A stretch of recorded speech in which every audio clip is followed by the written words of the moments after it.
Bonsoir madame, bonsoir messieurs, chers abonnés à ma page Facebook. Ravi de vous savoir là cette semaine pour une autre édition de l'heure de solution. Nous pourrons traiter 3 courriers, peut-être même 4 ce soir, si le temps nous le permet. Mais déjà, nous rendons grâce pour le privilège qui est le nôtre d'être là à votre service et nous allons prier. Père Céleste, te disons merci. Merci pour ce jour, merci pour la vie, merci pour la santé, merci pour la protection, merci pour la force, merci pour le privilège d'être là ce soir pour communier avec, Seigneur, les abonnés à ma page Facebook. Merci. Je couvre ce programme avec le sang de Jésus. Et c'est avec le sang de Jésus que je neutralise toute interférence démoniaque et je déclare que Jésus seul règne et que c'est le Saint-Esprit qui est notre conducteur. Et c'est lui seul qui va glorifier Jésus ce soir. Nous allons procéder donc sans tarder à la lecture du premier courrier. Bonsoir apôtre. J'aimerais que vous priez pour moi concernant le mariage. Je suis jeune fille de 29 ans célibataire sans enfant. Je suis né de nouveau depuis 2014 et mes parents me font comprendre qu'on m'a bloqué du genre que tout homme qui m'approche repart après et c'est exactement ce que je vis. C'est exactement ce qu'elle vit. Elle a 29 ans, elle est déjà une femme. Elle désire se marier. Il y a des hommes qui la regardent, mais après disparaissent. Oh mon Dieu, mon roi. Depuis le début de cette année, Dieu nous parle du déblocage. Nous avons vu que débloquer était décoincé, déverrouillé. Débloquer était libéré. Donc, tu fais bien de nous écrire, mais seulement j'aurais bien voulu avoir un certain nombre de réponses par rapport à ce que tu as dit. Tes parents parlent de on. On, c'est qui?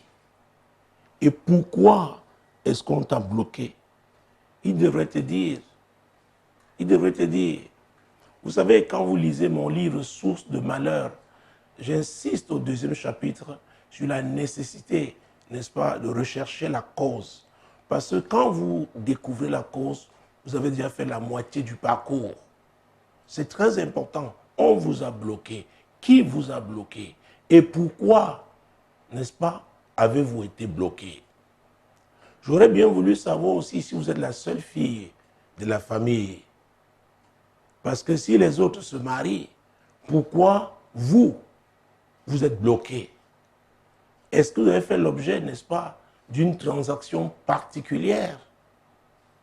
Je dois vous dire, chers abonnés à ma page Facebook, que Dieu répond, n'est-ce pas, aux questions qu'on lui pose. Et dans 2 Samuel chapitre 21, 2 Samuel chapitre 21, verset 1. Du temps de David, il y eut une famine qui dura 3 ans. David chercha la face de l'Éternel et l'Éternel dit, c'est à cause de Saül et de sa maison sanguinaire, c'est parce qu'il a fait périr les Gabaonites. Voilà. David, roi d'Israël, c'est pendant son règne qu'il y a eu ces 3 années de famine, une grande crise économique. Il s'est tourné vers son Créateur. Il s'est tourné vers celui qui l'avait établi roi. Parce qu'il voulait découvrir la cause. Il recherchait la cause. Et Dieu lui a répondu. Mesdames, Messieurs, le Dieu dont je parle, le Dieu qui a suscité les médias, Solution, qui a suscité ce programme, n'est-ce pas, qui entre dans sa 19e année, mon Dieu, mon roi, est le Dieu qui répond aux questions qu'on lui pose. C'est très important. On vous a bloqué. Qui vous a bloqué?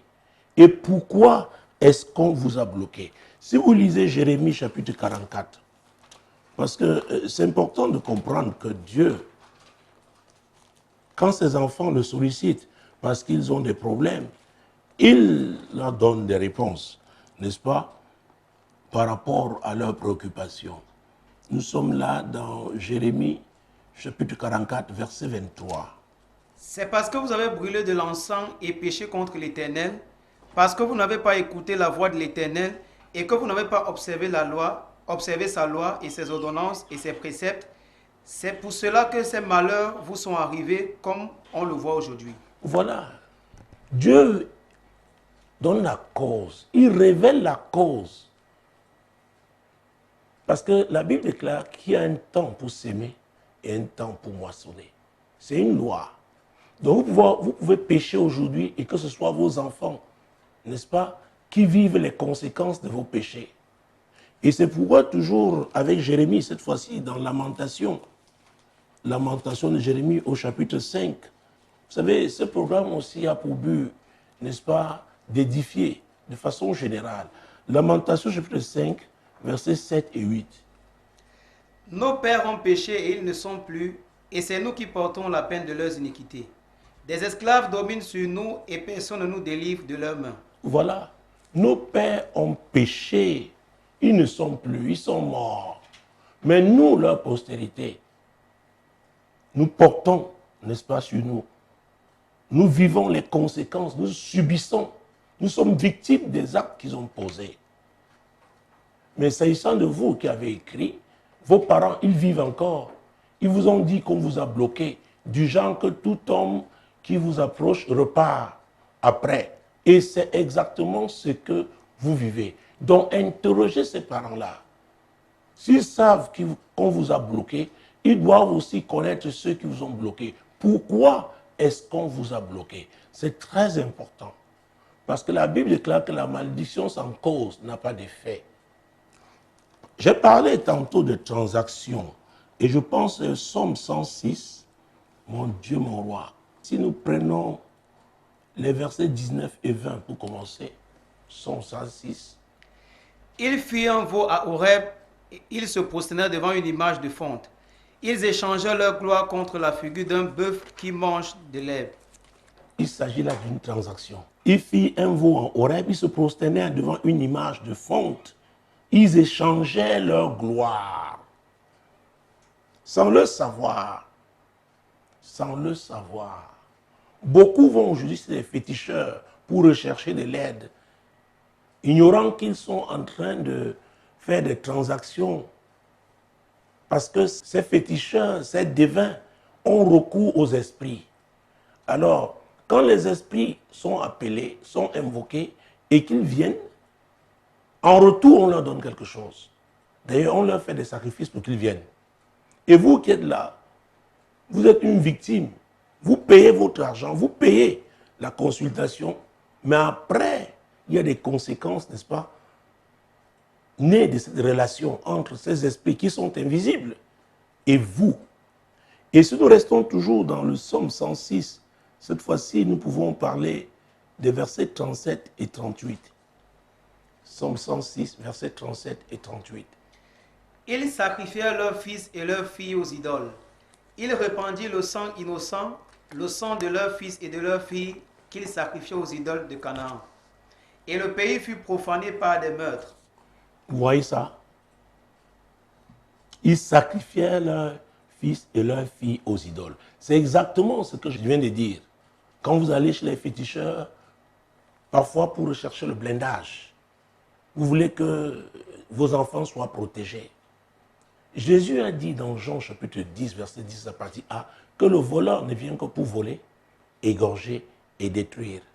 Alors le démon là, qu'on appelle, qui vient protéger, n'est-ce pas, les enfants d'une famille, c'est un agent du diable.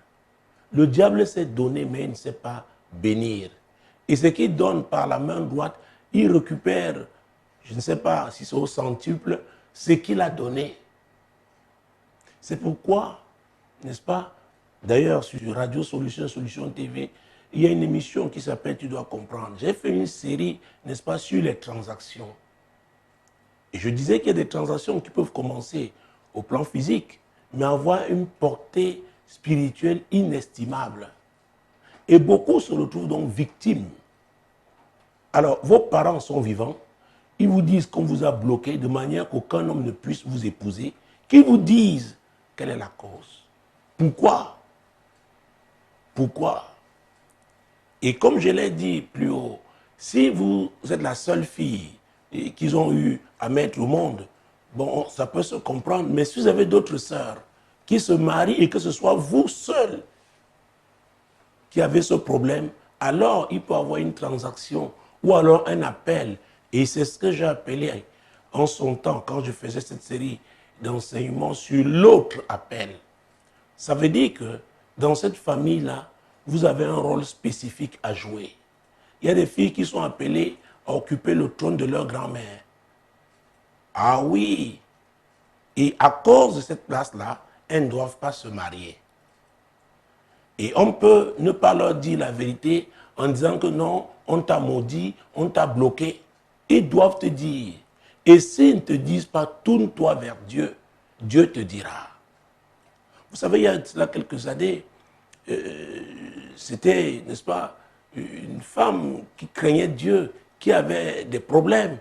Et elle avait eu cet enseignement qui consistait à rechercher la cause. Elle allait prier, Dieu lui a montré son père qui était prosterné devant une sorte, c'était un tapis, n'est-ce pas, en train, et il y avait une photo au mur. Et cette photo-là représentait un maître indien de la secte dans laquelle il était. Alors, quand elle a eu cette révélation, elle allait voir son père. Son père a crié que sa fille est sorcière. Parce qu'il dit qu'il était dans cette secte avant qu'il ne rencontre sa mère. Vous vous dites que Dieu peut vous montrer des choses qui ont eu lieu 20 ans, 30 ans, 50 ans même avant que vous ne soyez nés. Jésus est l'alpha et l'oméga. Donc il faut rechercher la cause. Si ceux-ci ne veulent pas te dire clairement ce qui s'est passé, tournez-vous vers Dieu. Comme je l'ai dit, quand vous avez la cause, vous avez déjà fait la moitié du parcours. Maintenant, il s'agira d'obtenir votre délivrance. C'est très, très important. Ah oui! Parce que quand on parle des liens, vous savez, les liens démoniaques n'ont pas la même envergure. Les démons même, n'est-ce pas, il y a des catégories. Et c'est pourquoi dans Matthieu, l'évangile de Matthieu, en son chapitre 17, Matthieu chapitre 17, apprenez à demander, à poser des questions à Dieu. C'est très important. Oui, si vous avez cru, vous êtes fidèle avec Dieu et qu'il y a des choses qui ne tournent pas rond, il y a des choses récurrentes qui vous arrivent et qui soient contraires à la volonté de Dieu, tournez-vous vers votre Créateur, tournez-vous vers votre Sauveur. Il répondra parce qu'il veut vous voir libre pour accomplir le but pour lequel, n'est-ce pas, il vous a envoyé sur cette terre. C'est très important. Dieu a intérêt à ce que chacun accomplisse sa mission. Ah oui. Donc nous sommes dans Matthieu, chapitre 17, nous allons prendre deux versets, les versets 20 et 21. C'est à cause de votre incrédulité, leur dit Jésus. Je vous le dis en vérité, si vous aviez de la foi comme un grain de sénévé, vous direz à cette montagne, transporte-toi d'ici, et elle se transporterait, et rien ne vous serait impossible. Mais cette sorte de démon ne sort que par la prière et par le jeûne. Alors, je voudrais que vous souligniez très bien le verset 21. Mais cette sorte de démon, il y a donc des types de démons. Il y a une hiérarchie dans le monde démoniaque, dans le monde spirituel. Parce que les démons n'agissent pas de la même manière, même si l'objectif final, c'est de nuire, l'objectif final, c'est d'affliger, l'objectif final, c'est de détruire. Mais il y a des catégories. Il y a des catégories. Donc, s'agit-il d'une transaction, vos parents doivent vous dire, peut-être eux-mêmes ne sont que des victimes. Peut-être c'est à cause de leur ignorance, n'est-ce pas, que vous vous êtes retrouvés dans cette situation. Il y a des enfants, quand ils sont nés, on leur a donné, on les a confiés, n'est-ce pas, à une prêtresse. Oui, c'est elle qui a pris pour la présenter aux esprits. C'est elle qui a porté l'enfant. Cet acte est un acte hautement spirituel. C'est un acte de consécration. Dans un pays voisin, il y a une communauté, quand un enfant naît, on le jette dans l'eau. Cet enfant ne peut pas mourir dans l'eau. Parce que cette communauté a comment j'allais dire, une alliance particulière avec la reine de la côte, avec les esprits des eaux. Donc, il est important donc d'obtenir les informations qui pourront vous aider, n'est-ce pas, à obtenir votre délivrance. Parce que Jésus veut que vous soyez délivrés.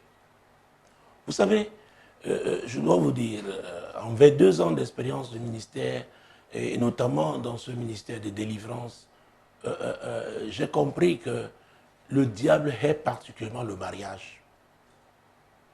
Beaucoup n'arrivent pas à se marier à cause, n'est-ce pas, des alliances démoniaques, à cause des condamnations, des accusations.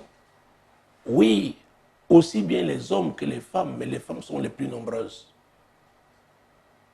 C'est pourquoi, dès qu'on donne sa vie à Jésus, je demande aux gens de faire leur cartographie spirituelle. C'est-à-dire recueillir un certain nombre d'informations les concernant leurs origines. C'est très important. Eux-mêmes, leur propre vie, leur parcours. Ah oui. Parce que si vous ouvrez les portes au diable dans votre vie, lui qui est le destructeur, il ne sera que là pour vous détruire. Vous savez, prenons un cas de mariage. Et là, c'est dans Juges, chapitre 14, versets 5 à 7. Samson descendit avec son père et sa mère à Timna. Lorsqu'ils arrivèrent aux vignes de Timna, voici un jeune lion rugissant vint à sa rencontre. L'Esprit de l'Éternel saisit Samson et, sans avoir rien à la main, Samson déchira le lion comme on déchire un chevreau. Il ne dit point à son père et à sa mère ce qu'il avait fait. Alors, nous comprenons très bien que Samson voulait se marier. Et c'est à Timna qu'il avait trouvé la femme qui lui plaisait. Et il a demandé donc à ses parents de l'accompagner, n'est-ce pas, pour cette mission. Parce qu'il devait épouser cette fille. Alors, la Bible dit que dès qu'il est arrivé à la vigne de Timna, Timna était la localité, la ville où se trouvait la fille. Mais à la porte de la ville, un jeune lion a attaqué Samson. Le jeune lion n'a pas attaqué son père, le jeune lion n'a pas attaqué sa mère, mais c'est lui qui a été attaqué parce que lui voulait épouser une fille de Timna. Alors le lion là représente l'esprit, n'est-ce pas, qui contrôle Timna et qui garde particulièrement les filles de Timna. Donc vous ne pouvez pas venir de l'étranger parce que c'était chez les Philistins pour épouser une fille sans affronter, n'est-ce pas, cet esprit-là. Et c'est pourquoi j'ai dit aussi aux hommes qui veulent se marier, le mariage n'est pas seulement une affaire du monde physique. Il arrive que ce soit aussi spirituel. Il y a des filles, pour les épouser, toi, homme, tu dois avoir la victoire sur l'esprit qui la contrôle. De même que les femmes. Il y a des familles, dès qu'on vous présente comme la fille que le jeune homme de la famille veut épouser, l'esprit qui contrôle les hommes ou qui contrôle particulièrement cet homme-là, qui a une mission particulière dans cette famille, peut-être c'est lui, n'est-ce pas, l'héritier du grand-père. Nous avons parlé de grand-mère tout à l'heure. Et quand on vous regarde, on dit celle-ci, oh non, elle vient avec la lumière de Dieu. Elle est disciple du Seigneur. Elle est chrétienne, elle craint Dieu. Elle ne fera pas nos traditions. Elle ne respectera pas nos coutumes. On vous attaque. On vous attaque. C'est pourquoi le mariage n'est pas fait pour les gamins. Le mariage, c'est pour des personnes, n'est-ce pas, qui sont préparées à véritablement mener les batailles nécessaires, les batailles incontournables pour pouvoir se marier. C'est très, très important. Et même, le tout n'est pas seulement de se marier, parce que ces esprits-là ne jettent pas l'éponge comme ça. L'apôtre Pierre nous a dit dans 1 Pierre 5, verset 8, que le diable rôde comme un lion rugissant, cherchant qui dévorer. Donc, on voit les cérémonies de mariage, tout ce qui est apprêté, on croit que c'est seulement physique. Il y a une dimension spirituelle. Il y a une dimension spirituelle.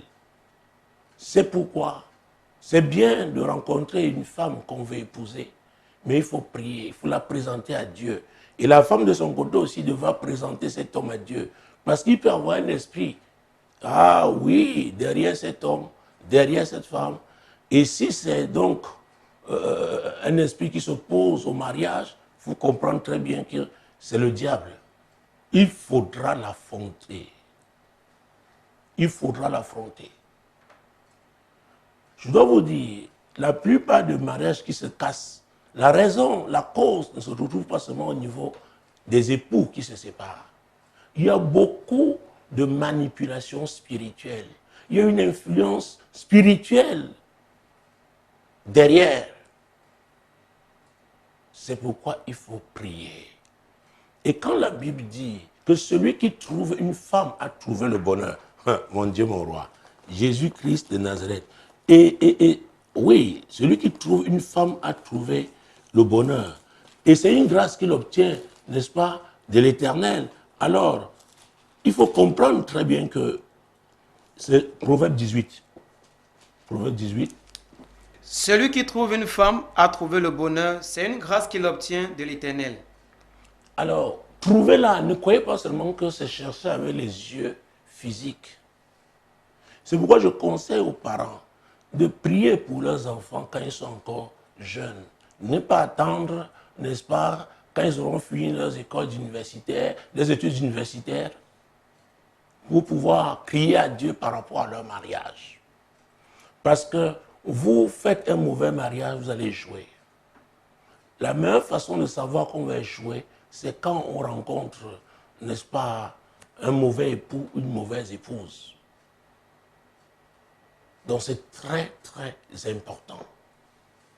Donc, c'est quand on se tourne vers le Seigneur, on lui demande, Seigneur, quel est cet homme, l'homme que tu as prévu pour moi? Si vous êtes une femme, si vous êtes parent, vous priez par rapport à vos enfants. Seigneur, aujourd'hui de plus en plus, ils vont faire des études à l'étranger. Ah oui, vous devez les garder en prière. Il faut qu'il n'y ait pas de mauvaises rencontres qui risquent d'hypothéquer leur vie, hypothéquer leur foi. Donc, trouver, celui qui trouve là, c'est avec le Seigneur. C'est le Seigneur qui lui montre. C'est le Seigneur qui lui indique la femme qu'il faut. Mais si vous restez seulement au niveau apparent, regardez les formes, regardez le vestimentaire, regardez le niveau de culture, n'est-ce pas, le confort intellectuel, vous risquez de vous tromper lamentablement. Parce que le mariage est une affaire de vie. Ah oui. Et on se marie pour accomplir le plan de Dieu. C'est pourquoi Dieu doit être impliqué dès le départ. Dieu doit être impliqué. Parce qu'il s'agit de deux personnes qui devront accomplir la volonté de Dieu, n'est-ce pas, au travers de leur mariage. C'est important de le savoir. Donc, nous avons parlé de Samson. C'est quand il allait donc se marier qu'il a été attaqué par le jeune lion. Et comme pas un jeune lion, il est fougueux. Il est vraiment féroce, il est fort. Mais parce que Samson avait l'onction de Dieu, il a déchiré ce lion. C'est pourquoi je suis là pour vous dire, chers messieurs, chers abonnés à ma page Facebook, que vous soyez un homme ou une femme, le plus important pour moi, c'est que vous soyez disciples du Seigneur, que vous soyez soumis à Jésus. Alors l'homme que Dieu a prévu pour vous, la femme que Dieu vous a montrée là, parce que quand Dieu est pour vous, personne ne peut être contre vous, cela veut dire tout simplement qu'il vous donnera la victoire. Il vous donnera la victoire. Donc le mariage, c'est une affaire aussi du combat spirituel. Beaucoup d'esprits ancestraux s'attaquent au mariage, notamment quand il s'agit des gens qui viennent avec la lumière de Dieu,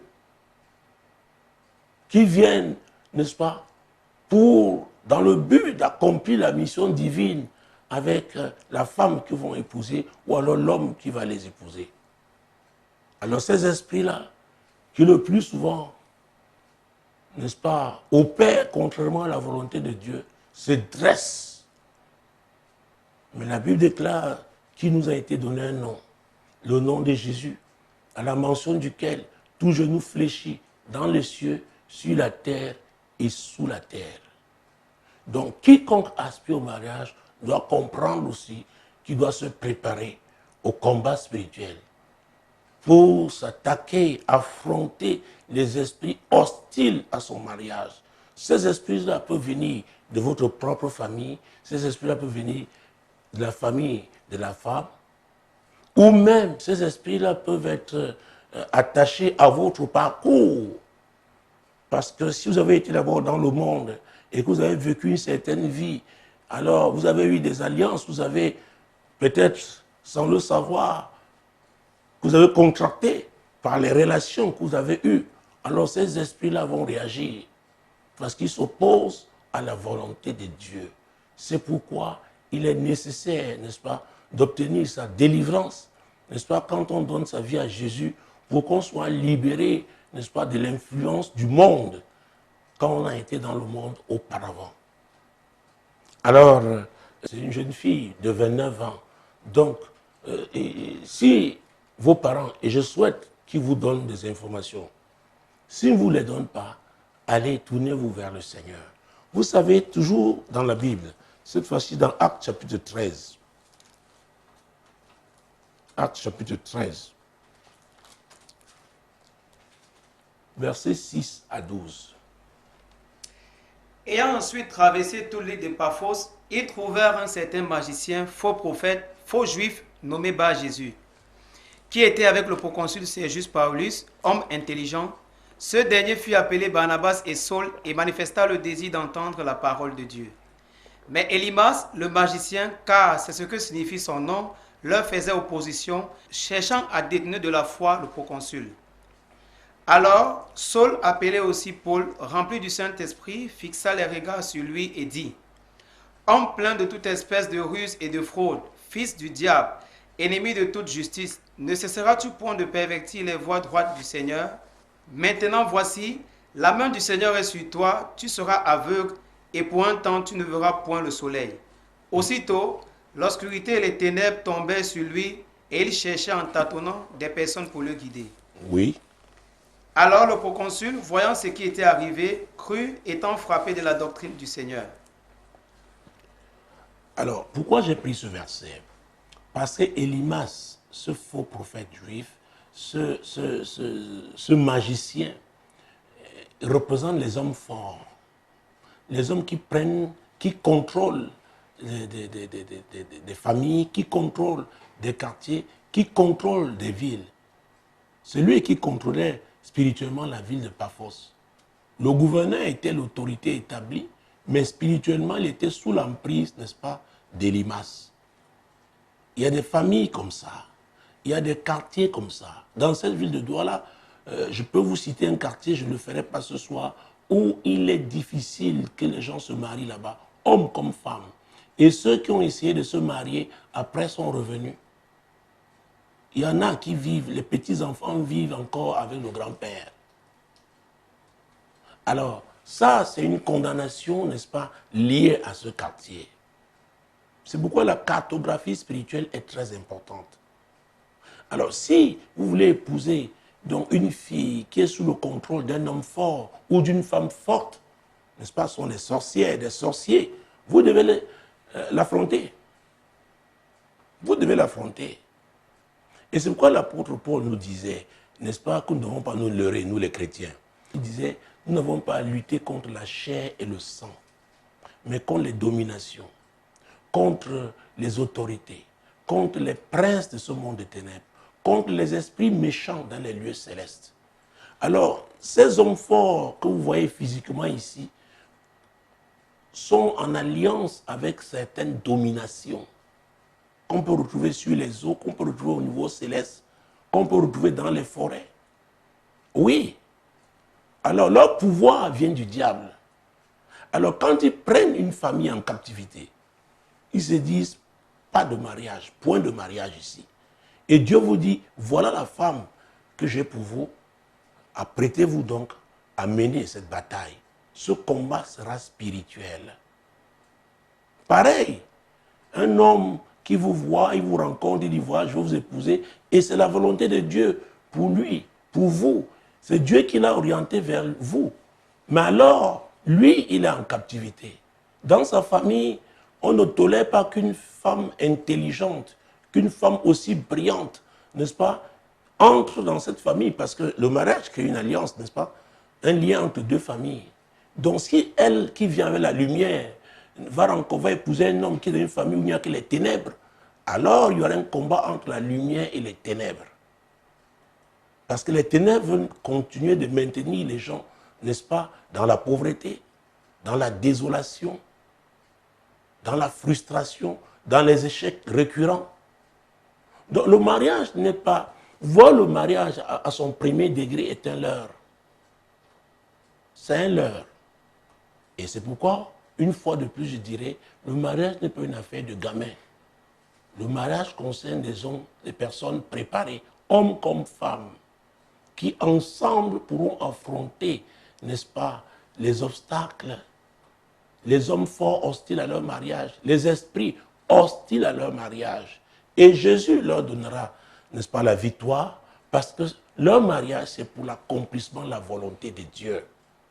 Alors, si j'avais une question, peut-être la dernière, à poser à l'ami qui nous a écrit, n'est-ce pas, qui a 29 ans, cette jeune fille, est-ce que véritablement vous avez choisi de suivre Jésus? C'est très important. Il a dit dans Jean chapitre 8, verset 32, vous connaîtrez la vérité et la vérité vous affranchira. Et la vérité vous rendra libre. Je ne parle pas d'un chef religieux. Je ne parle pas d'une dénomination. Je ne te pose pas la question si tu as été baptisé ou confirmé. Mais la vraie question est de savoir, est-ce que tu vis conformément à la parole de Dieu?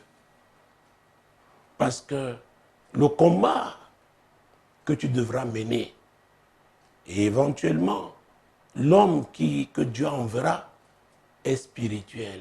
Et il n'y a que Jésus pour vous donner la victoire, pour te donner la victoire, parce qu'il est possible que tu aies fait déjà plusieurs pas, n'est-ce pas, dans cette recherche de cette délivrance, et que l'homme qui arrivera, ce sera, n'est-ce pas, pour le coup de grâce, n'est-ce pas, le coup fatal qui te libérera d'office. Mais en ce qui concerne les hommes, parce que les hommes sont appelés à devenir des chefs de famille, ils doivent véritablement être particulièrement préparés, n'est-ce pas, à affronter, n'est-ce pas, tout esprit, tout sorcier qui s'oppose à leur mariage. Et la Bible ne dit-elle pas que pour piller une maison, il faut d'abord lier l'homme fort. Donc vous qui êtes le chef, c'est vous qui êtes appelé à garder les portes de votre famille. Donc ce n'est pas possible de vivre autrement. Vous devez être un chrétien debout, un chrétien fort qui mène sa famille, n'est-ce pas, dans la vérité et qui se tient pour affronter, n'est-ce pas, tout dévoreur. Voilà ce que je pouvais dire à cette jeune femme de 29 ans et qu'elle ne croit pas que cela est impossible. Non, c'est possible. Jésus a payé le prix à la croix du calvaire pour que nous soyons libérés. Et comme je l'ai dit à l'entendre, n'est-ce pas, cette année, Dieu nous parle depuis le début du mois de janvier du déblocage, dont la grâce pour le déblocage est là. Et j'ai l'habitude de le dire, quand on a des problèmes particuliers et qu'on est dans la foi, on doit demander à Dieu où est-ce qu'on doit aller. Je dois vous dire, les hommes de Dieu, les assemblées chrétiennes sont comme un hôpital. Un hôpital qui peut avoir plusieurs médecins et plusieurs spécialités. Quand vous avez un problème de peau, vous n'allez pas chez le pneumologue, vous allez chez le dermatologue. Quand vous avez un problème gynécologique, vous n'allez pas, n'est-ce pas, chez le pédiatre, vous allez chez le gynécologue. Donc c'est très important, vous qui êtes conscient de votre situation, il est important, c'est dans votre assemblée, et normalement, si vous êtes chrétien déjà et que vous appartenez à une assemblée, votre pasteur devrait déjà être au courant de cette histoire. Alors si c'est pour la première fois aujourd'hui qu'on vous parle de la nécessité d'être délivré. Et si vous n'avez jamais donné votre vie à Jésus, retenez tout simplement ce que l'apôtre Paul a dit, n'est-ce pas, dans Romains 10, verset 13, que quiconque invoquera le nom du Seigneur sera sauvé. Et dans les versets d'ailleurs qui précèdent le verset 9 et 10, n'est-ce pas, de Romains 10, il est plus explicite. Si tu confesses de ta bouche le Seigneur Jésus, et si tu crois dans ton cœur que Dieu l'a ressuscité des morts, tu seras sauvé. Car c'est en croyant du cœur qu'on parvient à la justice, et c'est en confessant de la bouche qu'on parvient au salut, selon ce que dit l'Écriture. Très bien. Voilà comment est-ce que la démarche que l'apôtre Paul a proposée. Donc, vous pouvez vous engager, même ce soir, à suivre Jésus et de lui demander dans quelle assemblée voudrait-il que vous alliez. En attendant, nous sommes prêts à vous accueillir ici à l'Assemblée Compassion Globale et vous aider, n'est-ce pas, à commencer effectivement ce processus de délivrance. Parce que la volonté de Dieu est que vous vous mariez. Alors s'il y a des hommes qui arrivent et repartent conformément à ce que vos parents vous ont dit, vous devez vous insurger contre ce qui vous arrive là. C'est anormal, c'est illégal. Donc, vous pouvez passer ici. J'ai des pasteurs assistants ici qui pourront vous aider, vous prendre en charge. En tout cas, sur notre site, vous avez toutes les informations concernant l'Assemblée Compassion Globale. Que le Seigneur vous bénisse. Donc, nous allons procéder à la lecture du deuxième courrier. Papa, j'ai un problème et ça concerne mon fils qui a eu 3 enfants avec sa femme. Cette dernière a fait les papiers pour le Canada. Elle s'est installée là-bas avec les enfants. L'aîné a décidé de revenir rester avec son père. Ma belle-fille ne vient que passer les vacances ici. Papa, c'est quel genre de mariage ça? Mon fils ne veut même pas que quelqu'un parle à sa femme. Ce n'est pas l'envoûtement ça? Oh, je pense que de plus en plus, les parents africains devront s'habituer, devront comprendre que les choses sont en train de changer. Les choses sont véritablement en train de changer. Et c'est difficile de vivre ça. Et c'est pourquoi j'ai dit aux parents qui ont conçu des projets pour leurs enfants de n'être pas surpris que ceux-ci ne soient pas intéressés par leur vision de la vie. Vous savez, le mariage commence avec 2 personnes. Nous savons très bien qu'il faudrait que ce soit la volonté de Dieu, je l'ai toujours dit. Mais Amos 3.3, que j'ai l'habitude de citer ici, est capital. Ah oui, ce verset est important. Chacun devrait le lire, n'est-ce pas, quand on parle du mariage. 2 hommes marchent-ils ensemble sans s'être convenus? La réponse, évidemment, est non. Personne de nous ne sait quels étaient les termes, n'est-ce pas, de leur accord au moment de se marier. Je dois vous dire, il y a des gens qui ont leur projet, ils ont nourri, préparé longtemps à l'avance leur projet. Un projet d'immigrer, par exemple, un projet de s'établir dans un pays quelconque ou une région du monde quelconque. Donc, ils ont eu ça peut-être depuis leur tendre enfance, depuis leur adolescence, et ils travaillent par rapport à l'accomplissement de ce projet. Et rien ne peut indiquer que ce ne soit pas la volonté de Dieu. Donc, ils se sont accordés. Il n'y a pas eu de problème. Il a laissé sa femme, encore que ce grand pays-là a un programme d'immigration légale. Alors, quand on s'engage dans ce projet-là et que ça marche, alors si le mari, votre fils, n'a pas de problème, que sa femme s'établisse, n'est-ce pas, dans ce pays-là, je ne sais pas qui d'autre, je ne sais pas ce qui nous donnerait le droit de véritablement nous opposer à cela. Ah oui, je peux te comprendre. Hein? Peut-être tu as voulu avoir aussi une belle fille qui sera de temps en temps à côté de toi, qui te fera des mets traditionnels, qui sera t'assister à l'occasion de certains événements dans la famille, qui te rendra visite de temps en temps. Oui, chacun de nous a des désirs. Mais vous savez, le plus important, c'est que ce soit les projets de Dieu qui s'accomplissent. Je sais que pour l'Africain pur, il ne comprend pas ce type de mariage. Mais avec nos enfants d'aujourd'hui, cela est possible. Cela est possible. Puisque votre fils ne veut pas qu'on parle, n'est-ce pas, de sa femme. Donc il la protège. Donc il est d'accord. Il est d'accord. Si moi j'avais un conseil véritablement à te donner, ce serait de prier pour leur salut. C'est très important de prier pour leur salut. La Bible, je crois, c'est dans le livre de Hébreux, chapitre 9, verset 27, n'est-ce pas, qui nous parle de ce qui est réservé à chaque homme. Et comme il est réservé aux hommes de mourir une seule fois, après quoi vient le jugement. Voilà. Notre vie sur terre est courte. Nous avons une vie après celle-ci.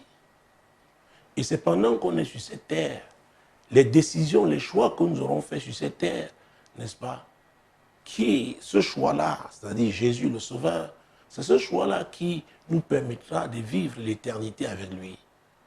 Parce qu'il a dit clairement dans Jean chapitre 14, verset 6, c'est Jésus qui parle. Jean chapitre 14, verset 6, il dit « Je suis le chemin, la vérité, la vie, et nul ne peut aller. » Lisons ce verset. Jésus lui dit, « Je suis le chemin, la vérité et la vie, et nul ne vient au Père que par moi. » C'est le plus important. C'est le plus important. Et dans Ecclésiaste 7, verset 8, cette partie A, la Bible déclare que mieux vaut la fin d'une chose que son commencement. Alors, chacun devrait se poser la question de savoir comment est-ce qu'il va finir. Je comprends ton souci de mère. Et ce souci de mère que tu as, c'est conforme, n'est-ce pas, à l'éducation que tu as reçue. C'est conforme à nos réalités. Mais nos enfants aujourd'hui vont dans des grandes écoles. Ah oui, nos enfants se frottent à d'autres enfants du monde. Et il arrive même, je me souviens de cette femme qui se plaignait du fait que les enfants d'aujourd'hui sont tellement ingrats. Parce que ce jour-là, elle revenait d'un voyage, nous étions ensemble, et elle racontait comment elle allait assister au mariage du fils de son ami. Et comment son ami avait sacrifié sa vie pour son fils, jusqu'à ce qu'il aille en Europe. Et puisqu'elle ne pouvait pas voyager, elle n'avait pas obtenu de visa, elle est allée et elle dit, pendant cette cérémonie, elle avait très mal au cœur parce qu'elle connaît les sacrifices que son ami a consentis pour son fils. Et elle trouvait que ce fils-là était ingrat. C'est pourquoi les parents doivent être préparés. Hein? Ah oui, ils doivent être préparés. Donc en éduquant les enfants, éduquons-les dans les voies du Seigneur. C'est très important. Et ne les éduquons pas parce que nous attendons en retour, n'est-ce pas, qu'il soit peut-être notre assurance vieillesse ou quoi. C'est Jésus qui est notre assurance. C'est très important. Sinon, on va faire face à des frustrations, on aura un type de stress, n'est-ce pas, d'inquiétude. Et ces enfants restent à 37 degrés parce qu'ils vivent d'autres réalités, les réalités attachées, n'est-ce pas, à leur époque, à leur saison. Donc le plus important pour moi, c'est le salut. C'est le salut. Qu'ils rencontrent le Seigneur. Nous avons lu tout à l'heure, Romains chapitre 10, verset 9 et 10. J'ai cité le verset 13 du même chapitre. C'est le plus important. C'est le plus important. Donc priez aussi pour votre belle-fille. C'est votre belle-fille, pas parce qu'elle vit, n'est-ce pas, au Canada. Elle demeure l'épouse de votre fils et elle est là pendant les vacances. Donc elle s'organise. C'est leur organisation qui, à vrai dire, n'a rien à voir avec l'organisation classique, n'est-ce pas, de l'africaine que vous êtes. Donc, qui sait? Peut-être ils se sont dit qu'à un certain âge, l'un rejoindra l'autre. C'est possible. Donc, évitons d'à vrai dire, nous projeter dans la vie de nos enfants. Voir en nos enfants, désirer que nos enfants soient ceux que nous n'avons pas pu être. Non. Dieu a un plan pour chacun. Et pour l'accomplissement de ce plan, il y a plusieurs étapes. Ça peut nous échapper. On peut ne pas comprendre. Mais la Bible dit dans Hébreux chapitre 11, verset 6, pour nous qui sommes croyants, et je veux croire que vous êtes vraiment une chrétienne, hein, pas chrétienne de nom, une vraie chrétienne, vous devez comprendre ce que la Bible déclare dans Hébreux chapitre 11, verset 6. Or, sans la foi, il est impossible de lui être agréable. Car il faut que celui qui s'approche de Dieu croit que Dieu existe et qu'il est le rémunérateur de ceux qui le cherchent. Voilà. Si vous êtes avec Dieu, faites-lui confiance. Vos prières sont des prières de foi. Faites-le pour le salut, n'est-ce pas, de votre famille, parce que c'est votre belle-fille, c'est votre fils. Leurs enfants sont vos petits-enfants. Donc, priez que le Seigneur se révèle à eux, qu'ils soient heureux. Et parce que vous le faites avec foi, vous savez que Dieu, n'est-ce pas, qui n'est pas un homme pour mentir, ni un fils d'homme pour se repentir, n'est-ce pas, qu'il le fera. Et au verset 1, la Bible nous explique ce que nous donne la définition de la foi. Or, la foi est une ferme assurance des choses qu'on espère et une démonstration de celles qu'on ne voit pas. Voilà la foi. La foi. Nous devons être des femmes et des hommes de foi. Ah oui, nous devons faire confiance à Dieu. C'est lui qui a conçu un plan pour nous. Et c'est son esprit qui doit nous conduire. Donc, je reconnais que c'est difficile par rapport à à votre conception du mariage, mais ils ont la liberté de choisir le modèle, n'est-ce pas, qui leur convient.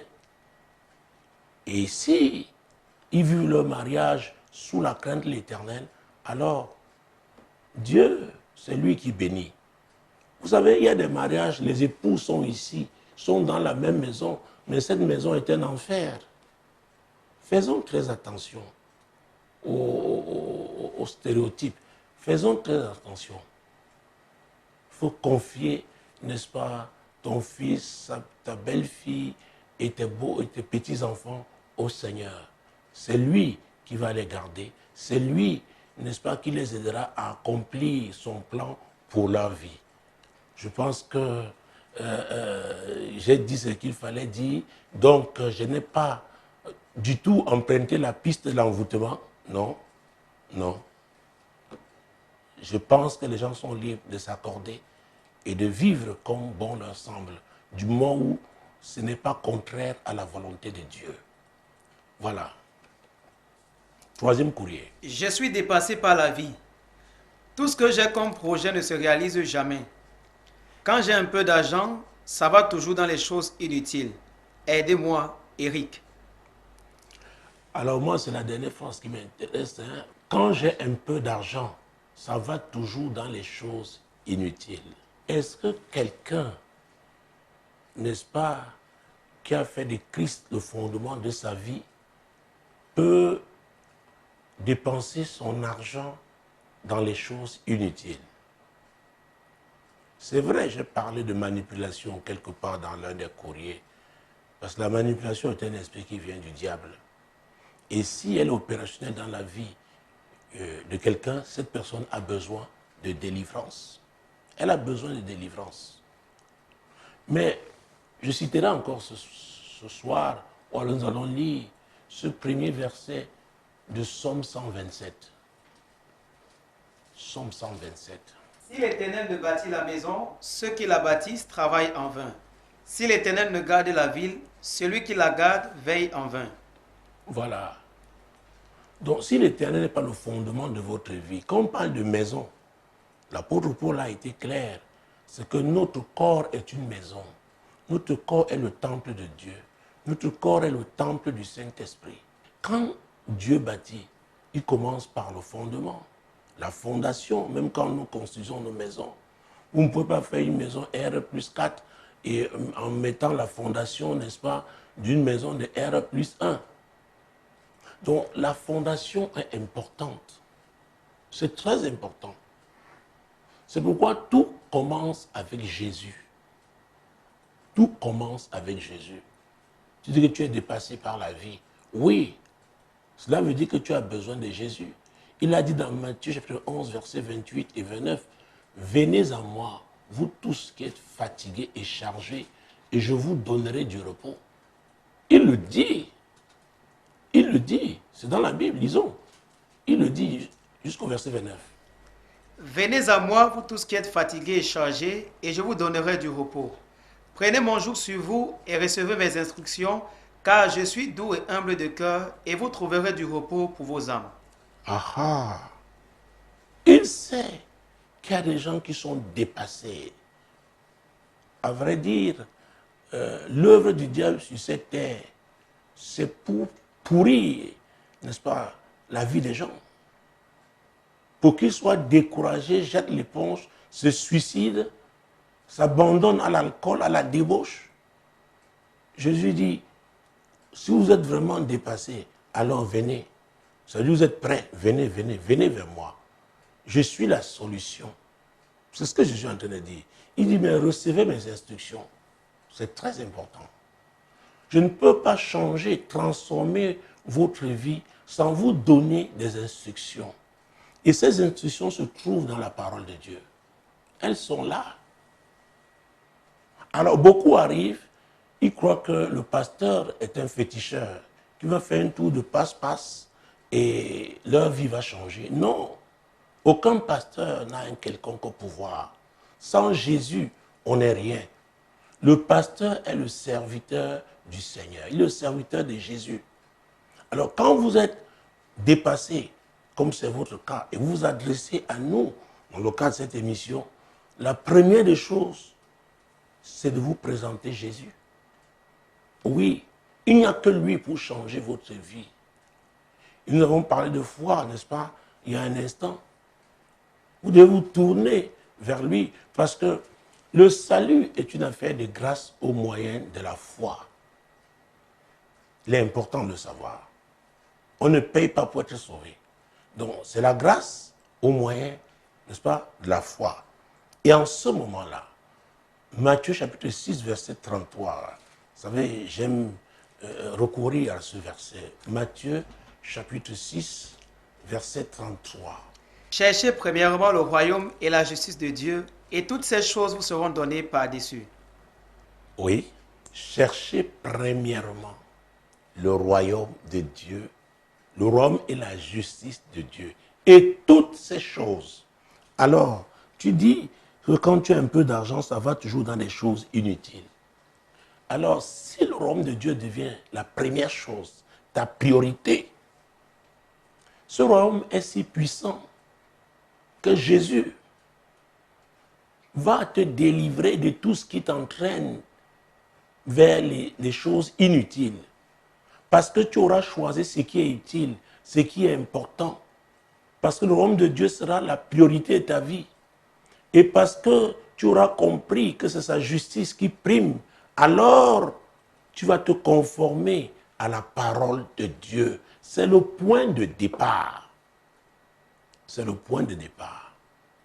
Alors, si tu as tout essayé et ce n'a pas marché, je suis là pour te conseiller Jésus. Oui, et c'est aussi Jésus. Pourquoi Jésus? Romains chapitre 3, mon Dieu, mon roi. Parce que je vous ai dit, hein, notre source, c'est la parole de Dieu. Romains chapitre 3, versets 23 à 24. Car tous ont péché et sont privés de la gloire de Dieu, et ils sont gratuitement justifiés par sa grâce, par le moyen de la rédemption qui est en Jésus-Christ. Voilà. Tous ont péché. C'est Jésus qui nous a justifiés. Et j'aime ce que David disait dans le psaume 139, verset 16. Quand je n'étais qu'une masse informe, tes yeux me voyaient. Sur ton livre était écrit tous les jours de ma vie avant qu'aucun d'eux n'existât. Alors quand vous rencontrez Jésus, Jésus vous réconcilie au plan parfait de Dieu pour votre vie. Parce que la Bible dit que nous errions ça et là, chacun suivait sa propre voie. Et c'est pourquoi Dieu a sacrifié Jésus pour que tout le monde retrouve le chemin. Tout le monde retrouve les rails de Dieu. Oui, c'est très important. C'est ce que Jésus a fait. C'est pourquoi c'est au nom de Jésus qu'on est sauvé. C'est au nom de Jésus qu'on est délivré. C'est au nom de Jésus qu'on est guéri. C'est au nom de Jésus qu'on a la victoire. Donc, quand tu donnes ta vie à Jésus, déjà il faut savoir que pour déjà se confier au Seigneur, on doit être convaincu par le Saint-Esprit. C'est le Saint-Esprit qui vous convainc que c'est Jésus qui est la solution. Ce n'est pas l'éloquence d'un prédicateur, c'est le Saint-Esprit. Il est l'esprit de vérité. Et dans Jean chapitre 16, et c'est très important de savoir, la Bible nous dit qu'il est le conducteur. C'est un mauvais esprit qui te conduisait vers les choses inutiles où tu perdais ton argent. Mais désormais, Jean chapitre 16, versets 13 et 14, tu connais celui qui devra te conduire. Oui. Quand le consolateur sera venu, l'Esprit de vérité, il vous conduira dans toute la vérité, car il ne parlera pas de lui-même, mais il dira tout ce qu'il aura entendu et il vous annoncera les choses à venir. Voilà. Le consolateur, c'est l'Esprit de vérité. C'est le Saint-Esprit. Il connaît. La Bible dit dans 1 Corinthiens qu'il sonde même les profondeurs de Dieu. Donc, il va vous conduire dans la volonté de Dieu pour votre vie. On n'a pas assez insisté, n'est-ce pas, sur la place du Saint-Esprit dans la vie du chrétien. Et en cette saison, il faudrait que nous insistions. C'est très, très important. Sans le Saint-Esprit, nous ne pouvons pas réussir. C'est lui le conducteur. C'est lui le conducteur. Il vous conduira, n'est-ce pas, à aller vers des choses utiles. Utiles pourquoi? Parce que ça fait partie du plan de Dieu pour votre vie. Oui. Et parce que vous serez donc avec lui, et si vous êtes donc face aux barrières hostiles, comme dans Josué chapitre 6, verset 1, le peuple de Dieu faisait face, n'est-ce pas, à une muraille érigée par ce peuple de Jéricho qui voulait l'empêcher d'avancer. Le diable n'a pas changé. Le diable, jusqu'aujourd'hui, est là pour empêcher les gens, n'est-ce pas, d'accomplir la volonté de Dieu. Oui. Jéricho était fermé et barricadé devant les enfants d'Israël. Personne ne sortait et personne n'entrait. Voilà. Mesdames, Messieurs, ça vous intéresse tous. À un moment ou à un autre, on peut se retrouver face aux portes fermées. L'ennemi a fermé. L'apôtre Paul a dit, il dit qu'il y a des moments où le diable a empêché d'aller là où il devait aller. Ah oui. Donc le diable continue, n'est-ce pas, de bloquer les gens. Il continue, n'est-ce pas, de les freiner, de les arrêter, de les dérouter. Mais nous avons Jésus. Et si vous lisez la suite de cette histoire, c'est dans l'Ancienne Alliance, vous verrez que Dieu a donné une stratégie à Josué et la muraille de Jéricho s'est effondrée. Donc je suis là pour vous dire, quelle que soit la muraille diabolique, quelles que soient les barricades sataniques qu'on a érigées devant vous, au nom de Jésus, n'est-ce pas, elles tomberont. Elles tomberont. Donc ne sois pas désespéré. Jésus a dit dans Jean 1, verset 32, vous connaîtrez la vérité et la vérité vous affranchira. Je vous conseille Jésus aujourd'hui, c'est le conseil que je te donne. Et ce Jésus-là, quand tu te seras soumis à lui et qu'il te donnera des instructions, tu verras que ta vie va changer. Tu verras que le Saint-Esprit t'orientera, n'est-ce pas, vers ce qui est utile. Utile conformément au plan de Dieu pour ta vie. Mesdames, Messieurs, je pense que j'ai dépassé mon temps de plusieurs minutes maintenant. Ils vont juste prier pour la fin. Vous savez, chers abonnés, nous sommes là aussi pour édifier. Donc nous ne répondons pas strictement au courrier, nous essayons d'élargir le champ de réponses pour que chacun en bénéficie. Donc, nous allons prier. Alors, dans le premier courrier, il s'agissait de la jeune fille de 29 ans, n'est-ce pas, dont les parents disaient qu'elle avait été bloquée de manière que qu'on ne pouvait pas, elle ne pouvait pas se marier. Présentons ce soir, je voudrais prier pour tous ceux-là qui sont victimes, qui sont sous le joug, n'est-ce pas, d'une condamnation, sous l'emprise d'une condamnation au mariage. Je prierai pour eux ce soir afin que Dieu, que cette condamnation tombe, que ces barrières hostiles tombent au nom de Jésus. Père céleste, au nom de Jésus, je te présente ces hommes, je te présente ces femmes, Seigneur, qui aspirent au mariage. Il y en a même qui, comme la jeune fille de 29 ans qui nous a écrit, les gens arrivent, mais après repartent. Seigneur, ce soir, je suis là pour dire stop à cette affaire.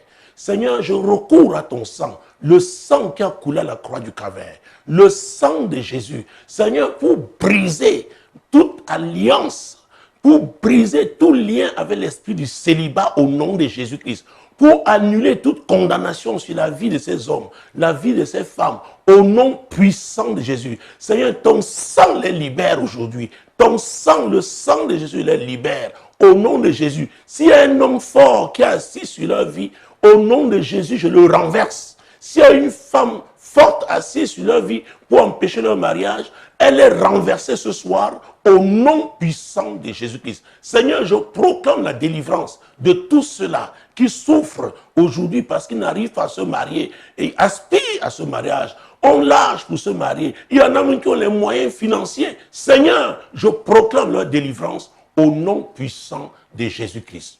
Dans le deuxième courrier, il s'est agi, n'est-ce pas, d'une femme qui se plaignait du fait que sa belle-fille vit au Canada et son fils au Cameroun.